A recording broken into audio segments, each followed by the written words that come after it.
Welcome to guess the player. So இதில் நாங்கள் 5 into தருவோம். ஆமாம். மொத்தமாக வந்து 5 இன்ட்டு 2 பேர் சேர்ந்து கொடுக்க போகிறோம். அதுலேருந்து நீங்கள் எந்த பிளேயர், எந்த கிரிக்கெட் பிளேயர் இவர் அப்படிங்கிறத கமெண்ட் பண்ண போறீங்க. சில பேர்லாம் ஃபர்ஸ்ட் இன்ட்லேயே கண்டுபிடிக்கிறதா கேள்விப்பட்டேன்.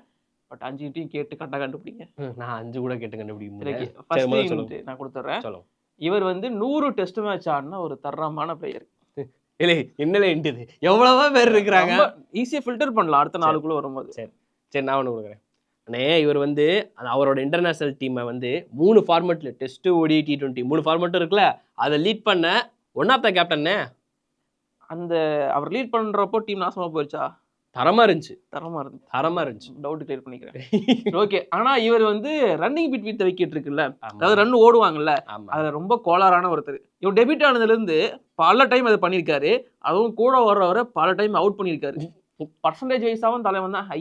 So running between the wicket தலைவனுக்கு சுத்தமாக வர மாட்டேங்குது.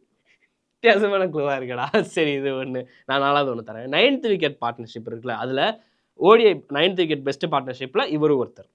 ஓ சூப்பர். சரி 5வது குழு ஏதாவது டிஃபரெண்டா பேச மாட்டேன். அவ்வளோதான். கண்டுபிடிங்க, கமெண்ட் பண்ணுங்க, இல்லாட்டி அடுத்த வீடியோவில் பார்த்து